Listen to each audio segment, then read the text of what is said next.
special thanks to NT&T, our sponsors. And let me introduce Bill Baver, who's Vice President of NT&T Smart World. Bill, are you there?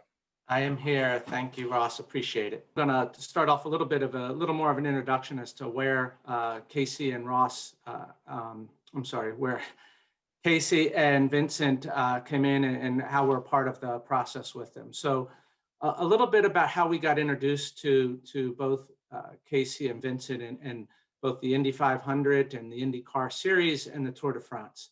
So NTT is a global company that really is involved with how to focus on change, and change right now as a result of the pandemic has put this to the forefront. And a big part of that has been around the data that comes in and how everybody had to reinvent and revitalize their efforts. So NTT's core value is really to bring that together using technology, but being a Japan heritage company, we're really focused on the person, the citizen, and the organization as they come together to support the citizen. And that's really come to light for us around what we call our NTT Smart Solutions. And these solutions are set up to help provide on this mass amounts of data that you have, to process it and transform it into ways that organizations can use that to better their organization, but ultimately for this IIFX organization, and what everybody is behind here is really around how to make that into action and how to make that change really affect the future of how we come together and how we come back from the challenge we've all been put forward and use this data to the better good for us, and to get fans back into what really people want to do with their lives. And two places we've done that this past year has been with the IndyCar Series.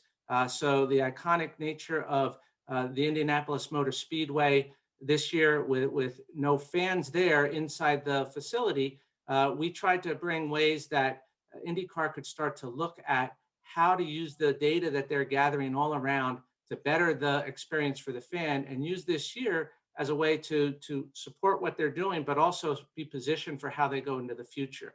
And we've done that around some things around the way to represent the experience for the fan, to see the information, to help them on safety and security, looking around monitoring, and then even start to figure out how to have that experience be even better for the fan that is at the event with the media wall. So these are all things that, from an innovation standpoint, IndyCar really was interested in trying to figure out how to do that this year. So they're lined up, ready to go for as they go into the future, as they look to embrace more fans and support them this year as they've done further on that.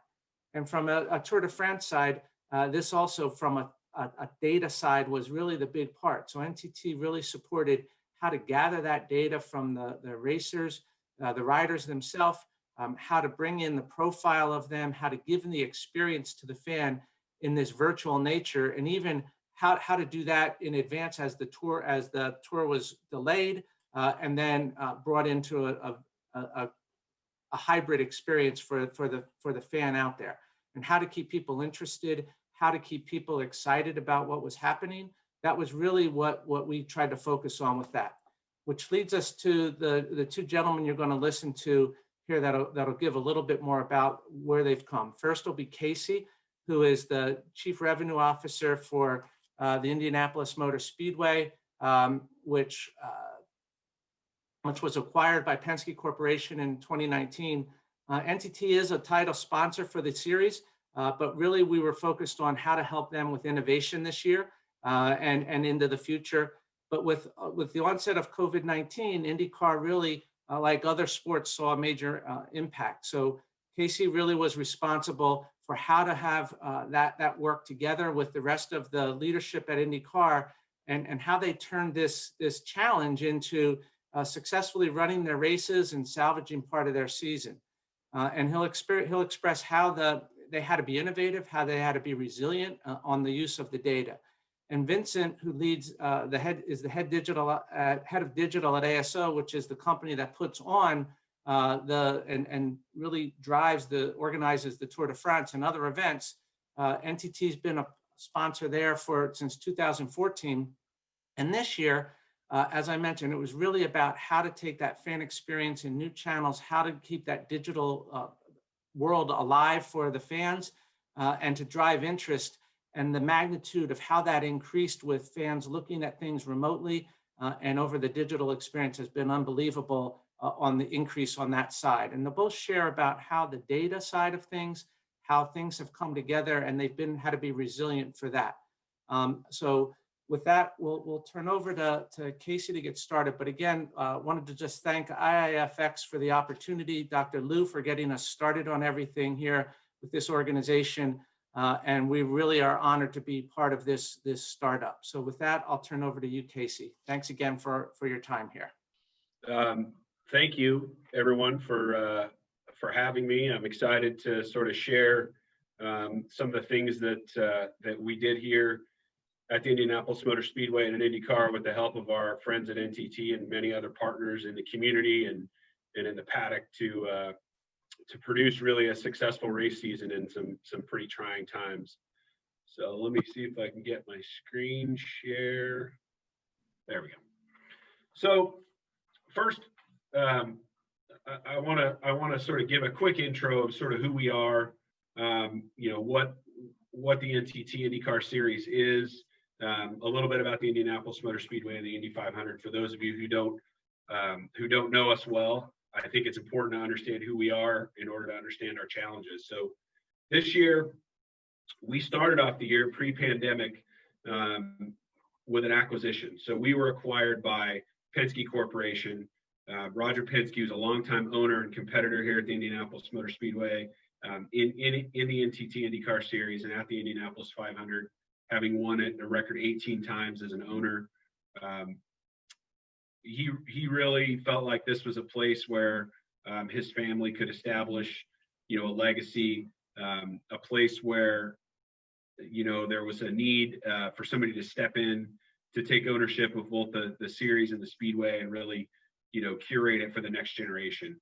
So a little bit about Penske Corporation. It's a closely held on-highway sort of diversified transportation business that includes sort of three major pieces. The first is a publicly traded automobile dealership company with about 50% of their dealerships in the U.S. and the other 50% abroad, primarily in Europe and some in Australia. And then an on-highway transportation and logistics company with hundreds of thousands of trucks on the road that includes both full-service logistics as well as, truck leasing. If you're from the U.S., you've seen the yellow trucks with the Penske truck leasing sign on there, similar to a U-Haul or another sort of a rental truck opportunity. And then the third piece is professional motorsports. Team Penske has operated for a very long time in a number of series, the NTT IndyCar Series, NASCAR Cup Series. They've been in IMSA, they've been in Australian Supercars, they've been in lots of different series. Roger and his family have owned speedways throughout the year. They built the speedway in Southern California. They operated the speedway in Michigan for a number of years. So this was a fairly natural transition for them to purchase the Indianapolis Motor Speedway and IndyCar. So upon that purchase, they created a company called Penske Entertainment, which really has three entities in it. Two of which I have sort of direct responsibility over, revenue and sponsorship, primarily licensing and some other things as well. But primary responsibility is sponsorship and servicing the partners we have and working with those partners to create a better racing series and a better environment and experience for our fans. And then going out and finding new sponsors for both the Indianapolis Motor Speedway and the sport of IndyCar. We also have a full-service television and content production company called Indianapolis Motor Speedway Productions, or IMSP. For years, they operated in a number of spaces, NBA, racing, bull riding, and some other places as a television production entity.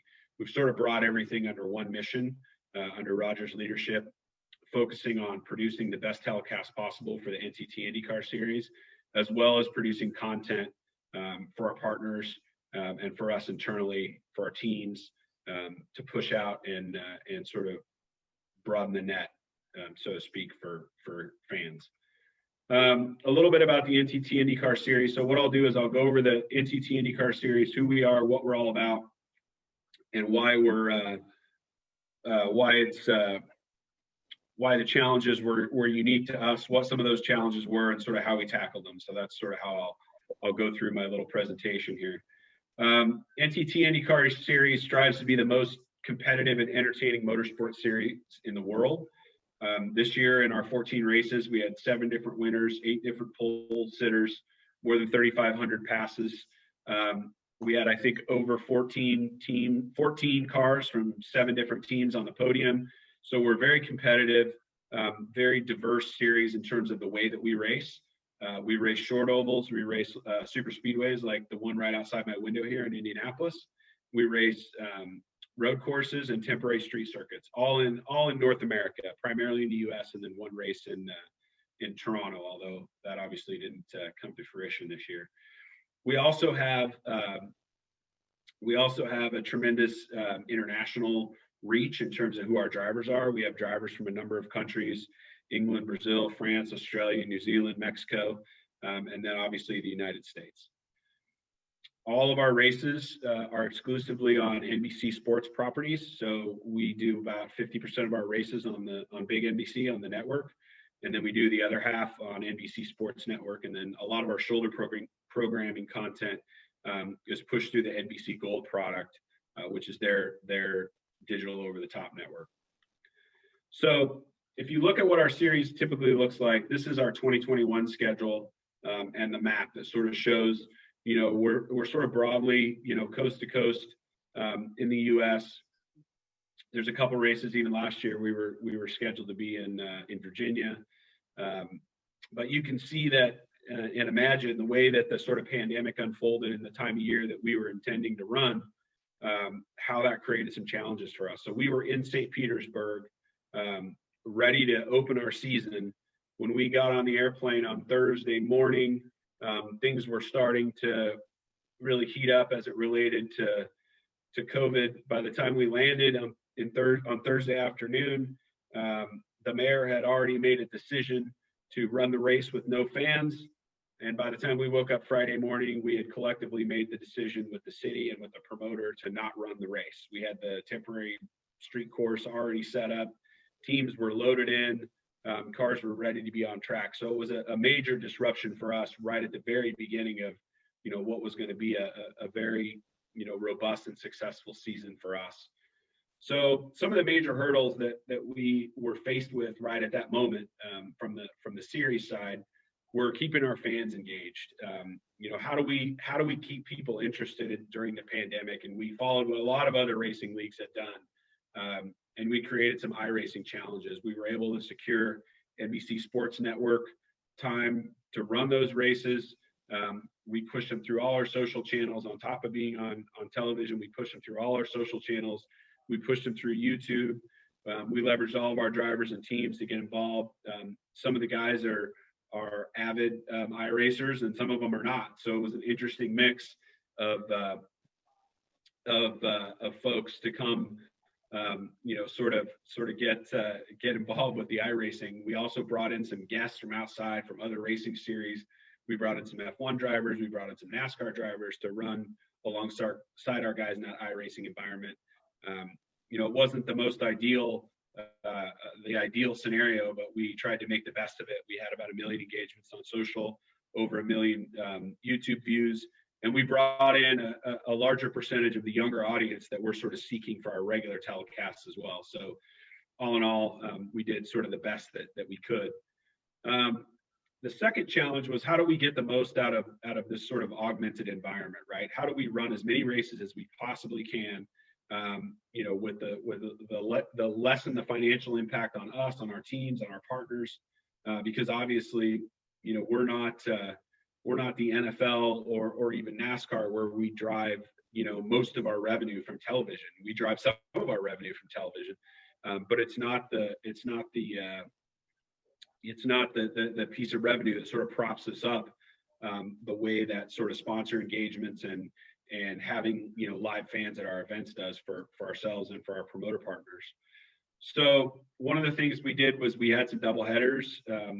We worked with our tracks and our promoters to put double headers on the schedule so that we could run a Saturday race and a Sunday race. We worked with our television partners at NBC to make sure that we had flexible TV windows so that we could build in, content in and around the series to sort of support what we were trying to do. We spent a tremendous amount of time and effort pushing our fans to the NTT IndyCar Series app, which is a project that NTT in their first year of title sponsorship in 2019 helped us to really revamp and reorganize and make a better user experience, provide some additional content to put on there. So we relied heavily on pushing fans, both fans that were watching on television as well as fans that could just follow along on the app, and to make that the sort of one-stop shop for race fans to go on race day and race weekend as we led up to qualifying and things like that. We had some pretty good results. TV ratings across the board for sports are down. We took a pretty good sized hit on the Indy 500 rating, mostly because we lost some date equity there when we decided to move the race. So we had moved that race, which is traditionally the Sunday before Memorial Day here in the United States, and we moved it to August in hopes that by August we'd be able to host fans. It turned out to be an environment where we couldn't host fans, which we'll talk about in sort of the next segment when we talk about the Speedway. But we really took a chunk out of our date equity there in terms of television ratings for that particular broadcast. But our non-Indy 500 ratings were up 2%, which in the environment that we're all currently living in sports was a pretty good number here in the U.S. And then the most important thing was, how do you have a race series and still keep the folks that are working here safe and keep the paddock safe? That includes a variety of folks that have to come together to put a race on every week, from teams and all their support staff. So not just the drivers and the engineers and the mechanics, but all their PR and sales and support staffs, our manufacturing partners and supply partners like Chevy and Honda and Firestone, who all bring staffs together to make sure that the race runs smoothly. So we had to implement a pretty aggressive plan where we sequestered our paddock. We kept strict controls on who got in and who got out. We spent a tremendous amount of time working with some of our healthcare partners in the world.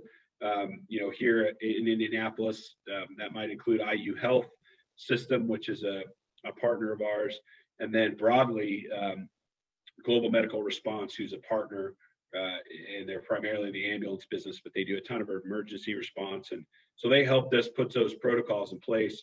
But the key to keeping it all sort of organized was the NTT Back to Work app. So we leveraged some technology that NTT was developing for manufacturing communities to help folks understand, what the rules and restrictions were related to coming to work every day, as well as, being mindful of their social distancing and how to sort of trace their contact with other individuals. So they had built that technology in a pretty quick turnaround, for the broader work environment. And we leveraged it in the paddock every week. So every week, every person that was a member of the paddock had that app on their phone, and they checked in, answered the questionnaire, and then were temp screened before they ever entered the paddock. So it kept us safe.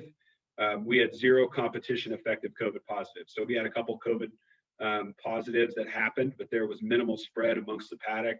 We didn't have any drivers or any primary, race team officials or anything like that who were out during race time. So we were able to run all the races with the drivers and the cars that were scheduled, which, if you look at the way that it's played out in a lot of other sports, I think sports in general have done an amazing job of running through this pandemic, but there's been a lot of, sort of competition effective COVID positives that have had, some of your primary stars out, and we were able to get around most of that. And a lot of that was due to the protocols we put in place and the use of the NTT technology. Pardon me. So now we'll shift to the Speedway. For those of you who don't know, Indianapolis Motor Speedway is about 110 years old, 120 years old. It's a 559-acre facility. We have about 350 special events annually and about 175 days of on-track activity. Through both our events that we have, as well as private events and tours that come through the IMS Museum, we have about 1 million people a year who come to the Speedway. It's the highest capacity sporting event in the world, and it's the host of the largest single-day sporting event in the world. So the Indianapolis Motor Speedway and the Indy 500, we have about 225,000 permanent seats, and on race day, we have about 350,000 people here. So you can imagine what an interesting problem that is when you're talking about hosting an event that part and parcel to that event is the massive crowd, right? It's one of the things that makes the Indianapolis 500-mile race one of the most special sporting events in the world, is just the massive amount of people. It's a month long of activities, from things that happen downtown, parades, charity fundraisers, galas, balls, all those types of things that happen throughout the month. It's a lot of on-track activity, from practice days we host a race on our road course at the beginning of month of May for the NTT IndyCar Series. We have an amazing spectacle related to qualifying weekend, and then on race weekend, we typically host 3 large concerts in conjunction with the race. So on pardon me, on Friday, we host Carb Day, which is a huge sort of concert and on-track activity. Then Saturday, we have a large country music concert that's sponsored by Firestone. And then Sunday, we have the race with 350,000 people, part of which it includes an EDM festival in the middle of the infield with about 30,000 millennials in it. So obviously, most of that could not take place. You can see this is just one picture, sort of a capture of what the Speedway looks like on race day. And you can see that it's sort of the antithesis of social distancing when it comes to overall sporting events. That's just a shot of the front stretch, and it's a 2.5 mile oval, and it basically looks like that all the way around it in the infield on race day. Pardon me. So the major hurdles that we focused on, or that we faced here at the Speedway, were, first of all, planning in a changing environment. From the day that we sort of made the decision to postpone the event, we were working with local officials and with our partners to figure out how we might host the event with fans. We started at a 50% capacity, we moved to a 25% capacity, and reams and reams of documents in terms of plans that we had put in place, ways that we thought we could manage retail, ways that we thought we could manage ingress and egress, temp checking all of the fans that came in, just a ton of work with our local officials. Indianapolis is a city that prides itself on hosting large events. We've hosted the Super Bowl.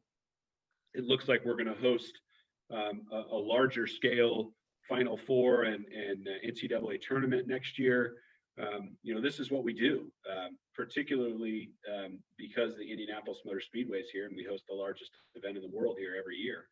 So we pride ourselves on being able to sort of tackle this problem, and we spent a tremendous amount of time and effort, working on solutions, some of which we implemented. We were able to have a race here later on in the year with about 10,000 fans a day here, and we were able to implement some of the things that we learned through that planning process. Another big challenge was sort of promoting May in the month of August, right? So the month of May is sort of what we anchor all of our sort of campaigns around. The local fans are certainly used to it, and I mentioned the date equity issues related to the television broadcast. So how do we promote May and promote August? So we spent put a lot of time and effort into sort of virtual engagements that we pushed alongside with our cause marketing. We had virtual Card Day, where we brought back a bunch of the previous bands that had played and did an interview about it with them. We had virtual happy hours throughout the month of May, and virtual porch parties, which are another big thing here in Indianapolis that happens. We leveraged our social channels and all of our digital media to do about $1 billion in earned media. We had about 4.2 million social engagements, and we raised about $100,000 for local charities here through some of our programs that we pushed along with our partners here in the community. And then the final challenge was trying to deliver a holistic fan experience, right? Again, one of the things that is paramount to the success of the Indy 500 is how the fans are engaged with everything that we do here. And with just having a television broadcast and a radio broadcast, it was difficult to figure out how we were going to engage those fans. So what we did was we pivoted from something that we had planned with NTT, which was this sort of large engagement that was going to be primarily on site around taking the data insights off the car. So in a typical Indy 500 race, there's about 8 million data records that come off of the cars and are pushed into the various timing and scoring platform environments and things that we use here to sort of measure performance. The teams use all that data to measure performance around their qualifying, around how to make it better for next year and be more competitive. And so NTT had taken all that data, and we had intended to push it all to this media wall, which we did, which you'll see a short video on after this slide. But we were able to pivot with NTT and push that same content through the NTT IndyCar Series app, and really, sort of leverage that technology integration that we'd already been planning and use it to create a more immersive fan experience for fans at home, and hopefully bridge some of that gap between not being able to be here in person. So now I'll show you just a short video about that media wall experience, so you can kind of understand what it was. This video is really focused around what it's going to be like when we're able to push it to the big screen on the back of the pagoda, but you'll get sort of a sense of what the fans experience at home as well. We're here at the Indianapolis Motor Speedway in Indianapolis, Indiana, in the center of the United States of America, and it is by every definition the home of motorsports in the world. The goal of the IMS media wall and the data experience is just to enhance that fan experience, to give the fans insights that they've never had before. Certainly it's unique because it's a 100-foot wide LED screen out on the backside of the pagoda, designed to show stories that are happening during the race, predicting different things that are happening that might be of interest to fans, a full fan immersion, really.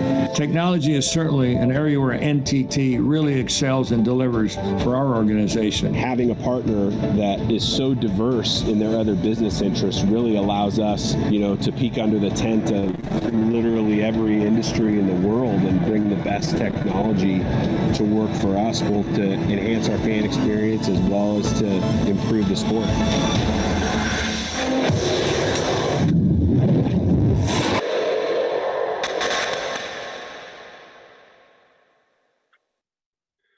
So that gives you a little look at some of the insights and some of the technology, that we leveraged during the pandemic, that we'll continue to leverage post-pandemic. So just sort of top 3 lessons as I kind of wrap up my piece of this of the panel here before we talk about the Tour de France, and then I think have a little Q&A afterwards. The first lesson for us was to continue to push technology. We embrace gaming as part of our strategy. I think you'll probably see us do a little bit more with iRacing related to the success that we had at the beginning of the year, to sort of bring our fans a little bit more behind the scenes of sort of driver and sort of reveal some driver personalities and things like that, bring a little bit of a younger audience. Delivering fans new insights through the NTT Smart platform is going to be a huge a piece for us next year.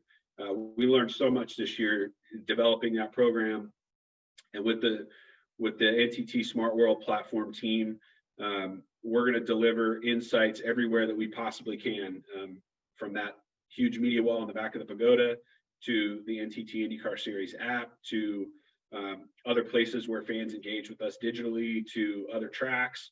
I think we're going to lean into that very heavily. I think it's a place where we have an advantage over other motorsport series because of our deep connection with NTT. We can really dive deeper than most folks can into what those insights can bring to the fan experience. The third piece around pushing technology is leveraging the NTT Smart Safety and Security platform. I think you saw a little bit in Bill's original presentation about some of the technology and how we used it sort of on the peripheral this year.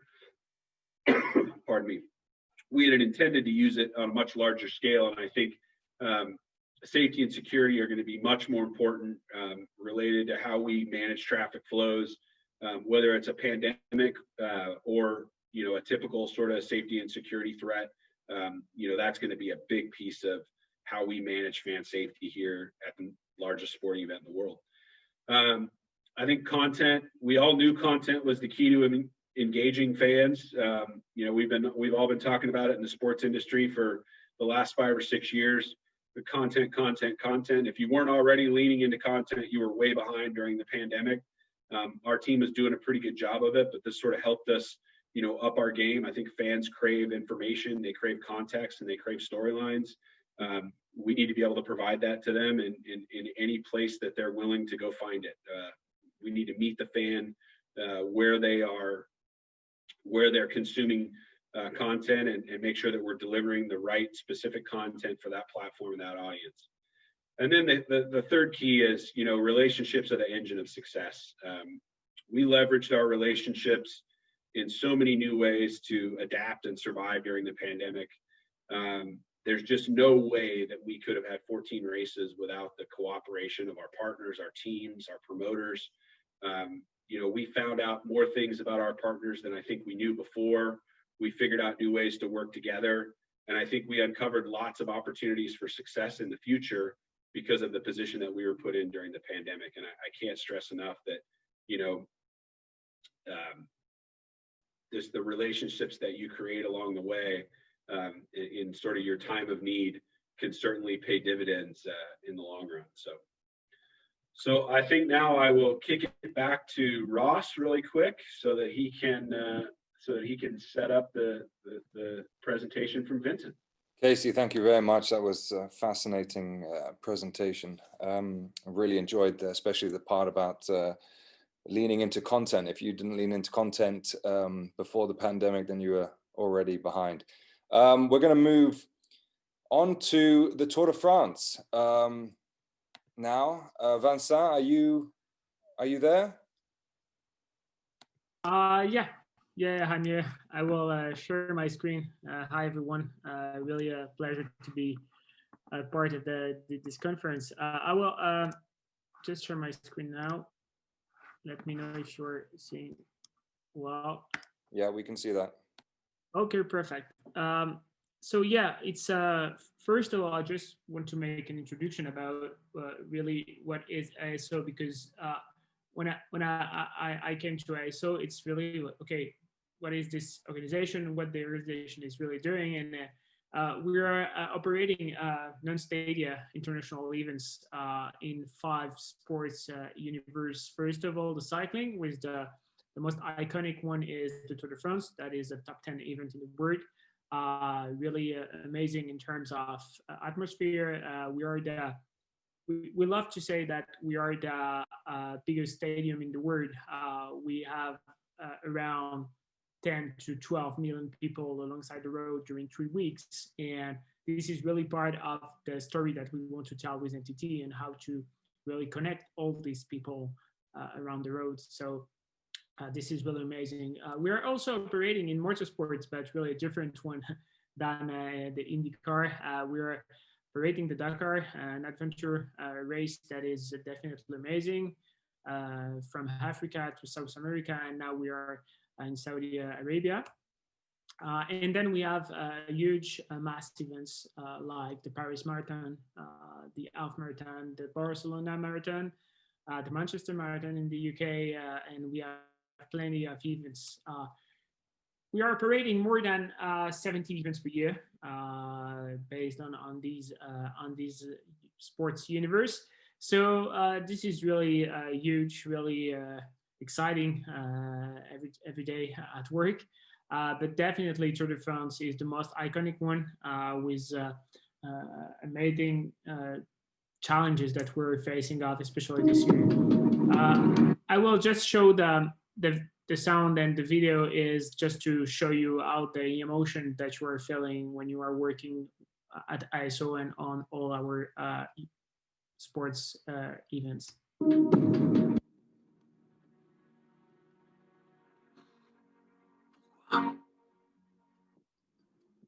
à traverser ce désert,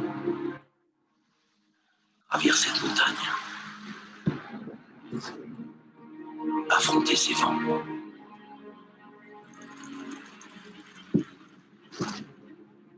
Pourquoi partir dès l'aube, être saisi par ce froid, battu par cette pluie et écrasé par ce soleil? Pourquoi repousser les limites, dépasser les frontières et réaliser l'impossible? Nous le faisons pour ces moments, ces cris, ces larmes et ces souvenirs qui seront nôtres. Amaury Sport Organisation, créateur d'émotions. So I'm sorry, guys. I was sure to put the English version of the video, so I will send it into the Q&A section. Sorry for that. So to focus the discussion around Tour de France, especially this year, we were facing many challenges. We worked a lot on the global experience that we want to deliver to the fans and to our sponsors and to our broadcasters too, and to all the experience that we can create around this special Tour de France. And we focus also, as Casey talked about, the engagement with our fans, how to keep this engagement really strong with our fans during this pandemic period. And we had to reschedule the Tour de France. Tour de France was not in July as every year, but in September. So we had to keep the link with the fans during all this period from May, July to the end of September. So that was a huge challenge for us. In terms of challenge, we had to promote the Tour de France in July to keep the media landscape occupied by the Tour de France and what we are doing.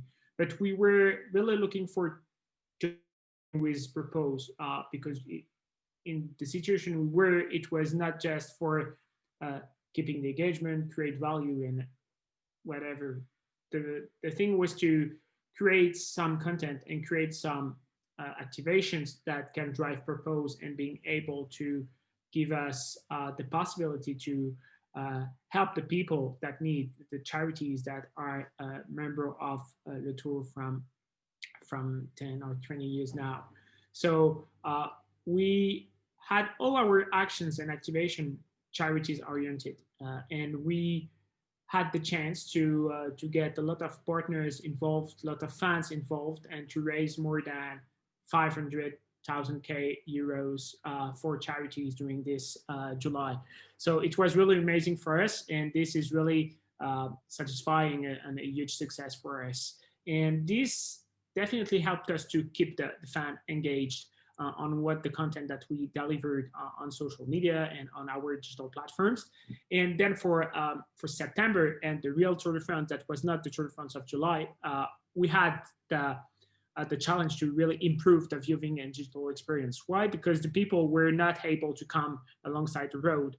They were on their couch at home or at work, and we had to definitely change our mindset to improve this experience and being able to recreate for them the Tour de France atmosphere at work or at home. So it was really a challenge that I think it was quite a success. We had revamped all our digital ecosystem, our website, our mobile app, our race center with NTT. That was really key in terms of viewing experience.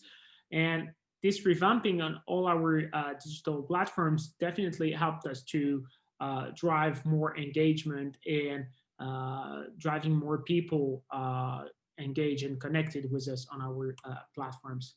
And just before showing you a quick video, it was really important for us for accelerating into another industry that is key for us now. It's the esports one.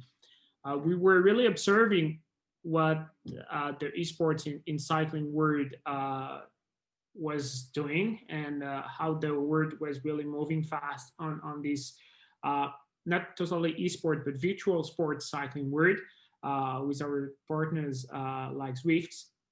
And we decided during the lockdown to definitely accelerate and bring the pros into this first ever experience that was the virtual Tour de France. And I will show you a little video just to explain the concept.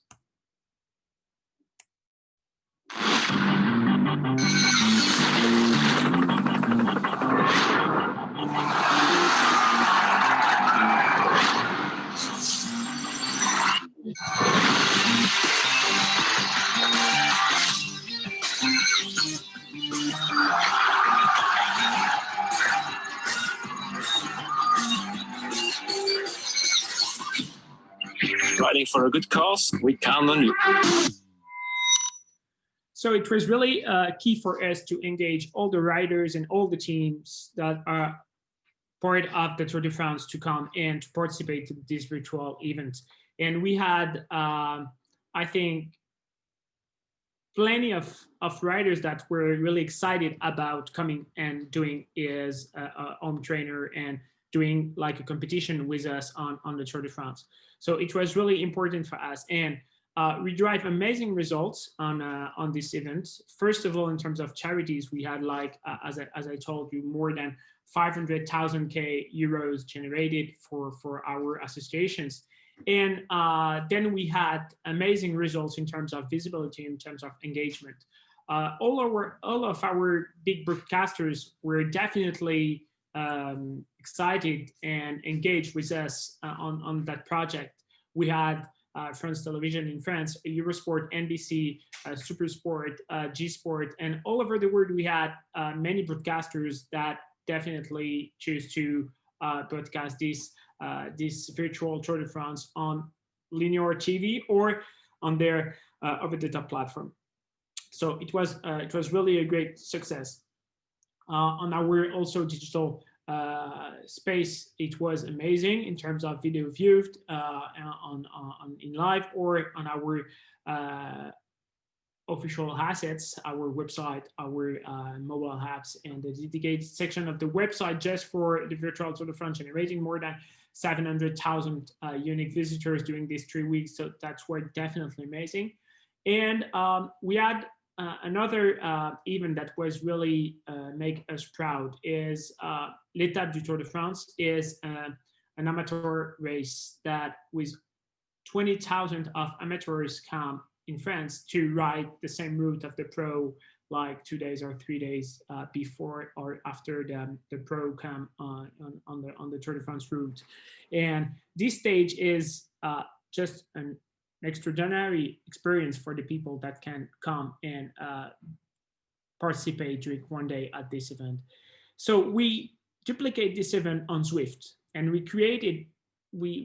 were able to create new routes on Zwift. That was the first platform in the world for the home training on cycling, like with 1 more million people and users, active users on Zwift. So we had the opportunity to create these new routes and being able to offer to the people the possibility to ride the Tour de France routes from their garage, from their home. And we generated more than 200,000 participations for around 100,000 unique users. So it was definitely an engagement activation that was amazing for us in terms of data catching, in terms of link that we can have with our fans directly from their home. So it was an amazing success for us to be able to engage such thousands of people making their own training cycling with us on the virtual Étape du Tour. Just to give you some figures on Le Tour digital figures this year, it was an amazing edition. We were really a bit scared about what will the Tour de France in September will give us in terms of figures and in terms of audiences. And we had really amazing figures that were really close to the July figures that we can have in a normal Tour de France. More than 17 million people, unique visitors on Le Tour during the 3 weeks, more than 2.3 million of mobile app downloads. So that was definitely amazing. If we're just focusing on the video views that we can have during the 3 weeks is more than 70 million video views on our official platforms, website, social media, mobile apps. If we're just focusing on stories, because it's a number that we are taking apart, on Instagram stories, we're generating more than 70 million views. So this is definitely amazing. We grow our database a lot with the Fantasy League. That is completely an engaging activation that is amazing for us since 2 years ago now. Has entities totally part of. We are improving the functionalities of the Fantasy League with the entity predictor this year, giving the possibility for the fans for being able to choose from a data perspective the favorites of the day. So it was definitely amazing to show the numbers really growing up in Fantasy League, growing by between 50 or 60% each year. So it's really amazing for us to achieve that kind of numbers. To really focus on the challenges and opportunities that COVID-19 gave us. We had to focus on the esport. This is definitely give us the possibility to accelerate and moving forward on esports world. Now we are thinking about how to renew the event for 2021 on the virtual Tour de France, on the virtual amateur races. We are also thinking about having competition between amateurs all over the world and create like a final only tool with merging these virtual events and the physical events. So it's really amazing for us to accelerate, and this is the COVID-19 that gives us this possibility to accelerate on the esport. And then we have the three other points that are really linked is the agility, the experience, and the digital mindsets. I think this give us the we were used to change our habits and change the process and to change the way of work. And for an organization as ISO that is really huge with so many events, changing the way of working it was really tricky, and we had to adapt new tools and new way of working and new mindset for the people to really show that the digital and the agility that we need is really key for our sponsors, for our fans, and for our keeping the strength of our events in these specific moments. And this gives us the possibility to show how the digital is really becoming really important in terms of revenue structure, but also in terms of organizational aspects for us, for driving the engagement, driving the discussion and the communication with our fan base and our also all the stakeholders around the Tour de France. So it was really a quick presentation, but I think it's really important, maybe as Casey mentioned, that we can have a quick Q&A regarding the tour experience. But to be completely honest, this year was really special, socially speaking. It's special to work from home like the most part of the year, being sometimes cut with the team. But it also gave us a lot of opportunities to drive, I think, to drive new projects and to accelerate the mindset and to accelerate the digital transformation of our organization. That's, we know that sometimes sports is a little bit behind if we're comparing with other big industries that in terms of digital are really far away and far ahead from us. So it really helped us to show how the digital can be really important into the fan experience and give us the possibility to definitely accelerate and give us a lot of hope for 2021 and the years coming. The Tour de France this year was made extra special. The riders didn't disappoint, and it was, I think, great for everyone focused on content and trying to reach the audience, that they had such amazing stories from the riders to jump on. I mean, the youngest Tour winner for, I think, maybe ever, It went down to the last day. For those that didn't see it, they should go and check it out, and all the great material that was produced by the tour organizers. We've got a couple of questions that have come in, and I'd like to put this to both our panelists. The first one is, in making these shifts in planning that you had to, what was the most difficult challenge? If I can push you on one, what was the most difficult challenge you faced? Casey, you've had a bit of time off, so can we start with you maybe? Sure. I think the most difficult challenge was just the level of uncertainty. As I think about the planning of the Indy 500 specifically, and I guess across the series, the individual jurisdictions that we were racing in, doing their best with the information that they have in front of them to decide, how they wanted to be able to manage crowds, whether they wanted to have events, whether they were going to allow fans. It was an ebb and flow of that information, but just when you thought you had planned to the scenario that they believed was true, something would change.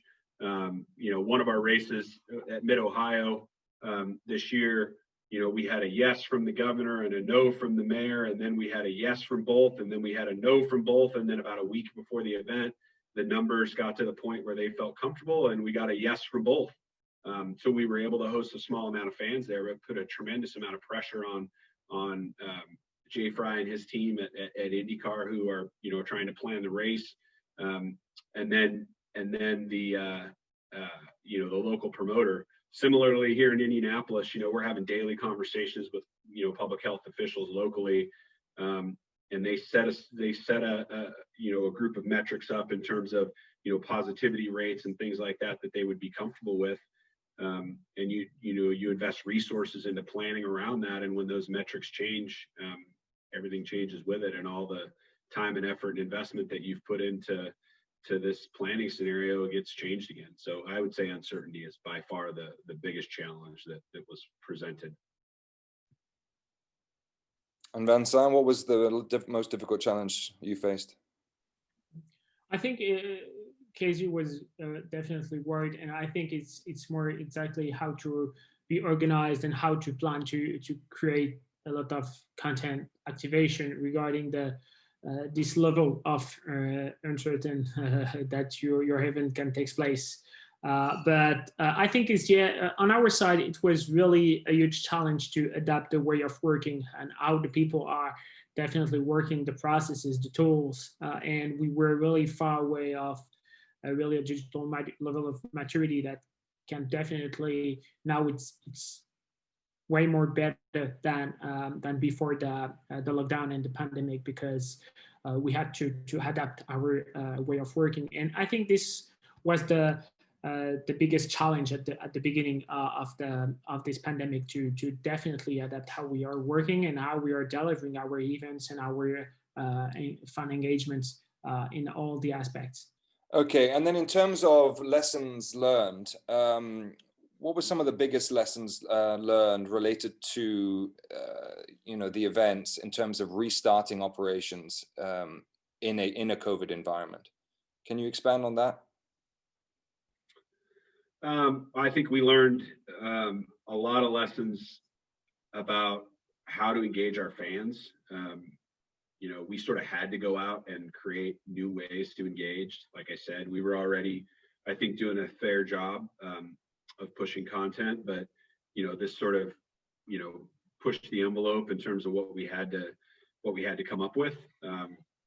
So I think that's the biggest lesson learned, is that you're never doing enough to engage with your fans, and the things that we implemented this year will be pushed forward into next year and augmented and added to, and really we'll be striving to engage as many ways as possible with our fans, whether they can be at the track or not. And Vincent, Casey spoke a lot about gaming for within his sport. Is the Tour de France, does it stretch into gaming?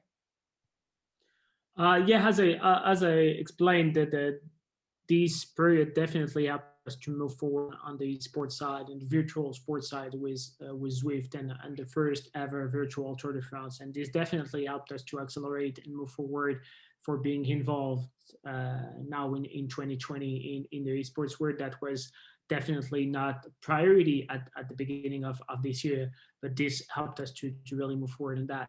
And then we had also this opportunity to do it, and to do it with a lot of success. And in terms of gaming, when we are talking about gaming, is also the activation that we have in the Fantasy League is one of our key activation to drive the fan engagement and to drive gaming around the Tour de France. And this is really also a success for getting all these around 200K people involved and playing Fantasy League during the 3 weeks of the Tour de France. I know that there is obviously a huge security operation as the Tour de France in particular travels around all of France. But I'm wondering, how has that shaped the new normal looking forward? I guess there is a lot of things we have learned also with this new edition of the Tour de France in September, and in lockdown period and pandemic period, we learned a lot from the remote perspective also. We had more than around 5,000 to 6,000 people from the organization, from the broadcasting, from all the aspects of how to produce this kind of event like the Tour de France during 3 weeks, moving all over the France and all over the route. And we learned that we had this possibility to produce a lot in remote and remotely doing a work that is amazing, really similar to the physical one. So I think we also have learned that we can produce this kind of event differently and being more responsible with the environment also, and being more consistent in terms of values of what the Tour de France is really bringing to the people, and also being really able to drive this value into how we are definitely organizing the events. Yeah, it's interesting that the pandemic, in many ways, despite fans having to stay away, actually got closer to both of your respective sports this year in many ways. Casey, there's a question that's come in for you. Can you see that? Let me read it out loud. But with your industry and schedule being significantly and almost immediately impacted by COVID at the start of the 2021 schedule, was there a strategic push to be one of the first sports to return? And what are the pros and cons of being an early returner? That's a good question from Jeffrey Farrell. Thank you, Jeffrey. Yeah, so I would say there was nothing strategic about the way that we leveraged our 21 schedule in terms of trying to be early, right? We're back in our sort of March window that we normally would be. We're trying to return to a fairly normal, cadence and schedule. A lot of that has to do with television broadcast scheduling and those types of things. I think you saw, this year, not only, such a compact schedule of events and sports on television, but you saw the ratings impact those as well. And so we're trying to be, as normal as possible in terms of getting back into our window. We also have a pretty significant hurdle next year that we also would have had this year in terms of our television schedule, which is that the home of the NTT IndyCar series is also the home of the Olympics, right? So we have to leave that window open and go dark for several weeks on the racing schedule. So there was nothing really, specific about putting that March flag in the ground. We did sort of move a few races around strategically from a competition standpoint. We're going to run the Texas Motor Speedway earlier this year to give teams an opportunity to run a super speedway before they get here to Indianapolis, which is a big ask from our teams. In terms of being one of the first back, I'll speak to this in a sort of a 2020 context. I think there were advantages and challenges both. I think the advantages were really, about being able to sort of, grab the spotlight a little bit and sort of push your fans to the front of the line in terms of being able to, consume what they wanted to. We probably could have been more strategic about our schedule and been in places where we might have been able to host a few more fans in some of the places that we went. If we had if we had waited a little longer, Texas is another perfect example. That was our first live race back. A month later, we would have hosted fans at that event. And I don't know that there's good and bad to that, right? Certainly we want to be respectful of the health situation. But we also, we're going to follow the rules and the guidelines laid down by those individual, jurisdictions. And as we return to 2021, we believe that we have a fair amount of confidence that, that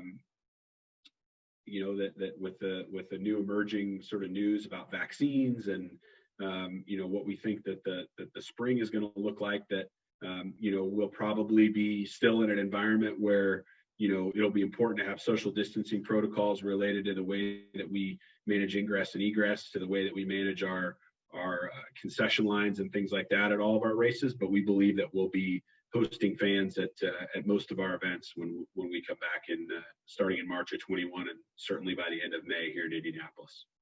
I think it's interesting also that with racing, whether it be cars or whether it be on bikes, it's such a marriage with technology that you guys in your respective sports had quite an incredible advantage. And I'm just wondering whether or not whether you see that advantage continuing because you're so closely married to technology. And as other sports struggle, whether you've seen, sports fan migrate from one sport that, maybe can't be on into your sport. And likewise, Vincent, the Tour de France, I mean, did you see cycling fans increase across all the other major, races?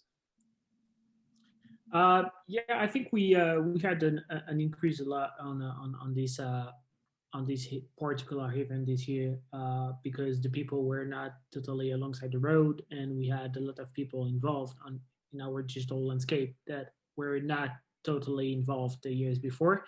And we saw also as Casey and IndyCar, our young audiences growing up by 10% and driving down the average age of the people coming on our digital platforms.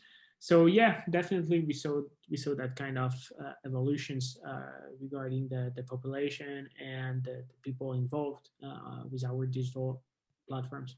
I think for us, our advantage with technology is twofold. I think it brings a few, new fans under the tent, so to speak, because of our ability to sort of reach out with new insights. But I think the biggest thing it does is it provides existing fans a much deeper engagement with everything that we do. Again, one of the advantages that we've had in partnering with NTT is to be able to see, some of the other ways that they're integrating technology across all kinds of things. We've had key learnings from some of the things that they've done with the tour. We had a big session here at the Speedway last summer, I guess it was, maybe last fall, probably a year ago, where we brought in a bunch of people from the NTT disruption team to talk about all the things that they had done. And one of the big case studies and examples that they showed us was from the things that they had done with the tour. You look at both these sports, they have large, sort of passionate, but would be maybe considered niche fan bases, particularly here in the U.S. Not niche in terms of small, but niche in terms of sort of a specific interest in the sport itself. They really lend themselves hugely to data. On the Tour de France side, I think there was limited data being captured at the beginning. And then they got much more smart about how they were going to package the sport and have done probably the most innovative things related to using their data to drive more fan engagement than maybe any other sport has. From the racing side, the data had always sort of been there for the last half a generation, but it wasn't being used to do anything except inform car owners about how to make their cars faster. It wasn't being used to drive a deep engagement with fans. So we were able to sort of peek behind the curtain of what Tour de France was doing, and figure out ways that we could sort of integrate some of the platforms that they were sharing that data with fans here in Indianapolis and throughout our series. And then on some of the other industries that they bring to the table, their smart platform is being used in cities like Las Vegas and Austin, and we're able to look at that and sort of manage sort of our small city, right? On race day, the Indianapolis Motor Speedway becomes basically the second or third largest city in the whole state of Indiana. We have to manage it that way. So being able to use the technology that they use in their sort of smart city projects, to manage our crowds is another huge advantage for us.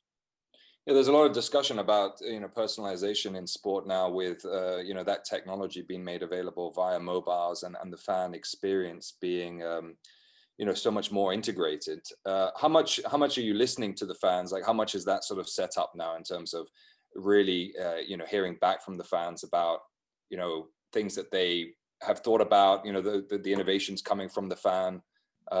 Certainly in the Tour de France, Vincent, has there been a change in approach to the fans because of that? Yeah, we are totally in the phase of how definitely personalized all the experience for our fans, digitally speaking. And this is also part of the reflection that we have with NTT on the smart stadium that we are trying to build alongside the road on the specific stages of the Tour 2021. We are really thinking that now the people are not consuming the sports and the Tour as they were doing 10 years ago, and how they were doing even last year. It's really different now, and we need to adapt our value proposition and the content to every type of fans that we can have. So definitely in the coming months, we are trying to build an ecosystem that can be completely personalized for every fans, depending on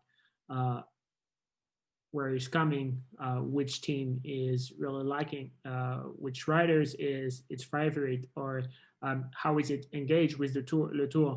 Is he a player of the Fantasy League or not? Is he a mobile downloader of our mobile app? And every aspect, every touch points that we can have, we need to definitely personalize the experience. And this is completely on the roadmap and one of our top priority for the coming months. Is the guidance in terms of protocols, are you starting to see that become more permanent? I'll start. We have not seen anything that I would say is permanent at this point. We couldn't be closer to the public health officials and the mayor's office and the governor's office here in the state of Indiana. I think it's inevitable that some of the things that we all have come to sort of know as normal, might be permanent, at least on a medium-term basis. But we haven't received any guidance yet that says, forever we'll have these restrictions in place. So I think the efficacy of the vaccine is going to really dictate what becomes sort of permanent, at least here in the U.S. I think everybody's very hesitant to start drawing lines in the sand as to what the world of sports, entertainment, conventions, concerts is going to look like on a really long-term basis. But in many ways, you're in a leading position. Do you feel that they're at least listening to what you guys have been able to imagine or work through yourselves? Like, is it a two-way? It's very much a two-way street. Yeah, no, we absolutely have a great open dialogue with the folks here in Indy. We talk a lot about, and I think again back to the sort of permanent and long-term consequences or takeaways from the pandemic. I think they're really still learning. What does an outdoor event mean versus an indoor event? What does a casual encounter with someone mean versus spending the day with them in a conference room or in a car. We're pretty unique in that, we have this massive amount of people, but really the folks that you have close contact with are going to be few of the 350, in terms of long-term close contact. So I think as they learn more, they're not bashful at all about sharing, new knowledge with us. We've scenarioed out throughout this whole thing. I mean, we walked this facility with the head of the Indianapolis Public Health Department and the head of the Indiana State Public Health Department. We walked the facility and, tried to scenario out as many things, and they were certainly willing to listen to everything that we had to say and provide us with feedback. At the end of the day, that when they have to draw the line related to what sort of metrics they're gonna key on, we had to listen to that, but they were very open to ideas and suggestions and thoughts about how we could make the experience safe for fans. Vincent, can I turn that over to you in terms of the guidance that's been given to Tour de France from the French government, and if you could also touch upon sort of the key takeaways? I think the guidance. I don't know if they will stay for forever on our events, but definitely I think we should be more cautious on all the safety.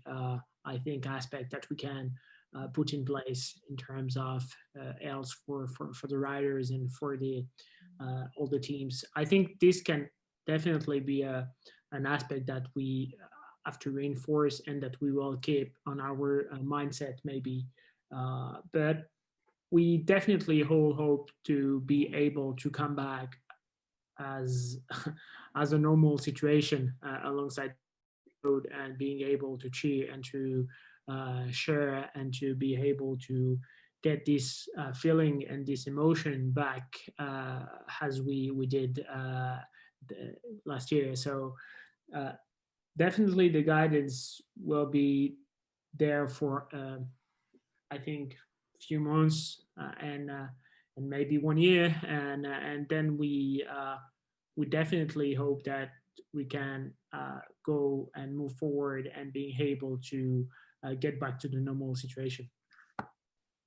So thank you both, Casey, Lane, Vincent, Pere. We greatly appreciate all of the wisdom and the experience that you've shared with us and the global audience today.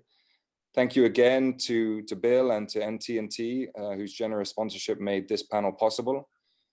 Thank you for attending this first session. To everyone who listened in, and as Dr. Marciani stated earlier, please take time over the next 2 days to visit our sponsors at their booths in our exhibit area. Make sure you fill your digital swag bag with all of their offerings. You can schedule meetings with the representatives of each sponsor at their booths, and we invite each of you to join IIFX and other sports and entertainment fans and professionals as we try to build a path to return to work, play, and spectate. You can find more information about our activities and programming at iifx.org, and please come and join us on social media. We're also looking to drive up those numbers, hopefully get close to what your numbers are, both Vincent and Casey. Thank you both very much for your time today.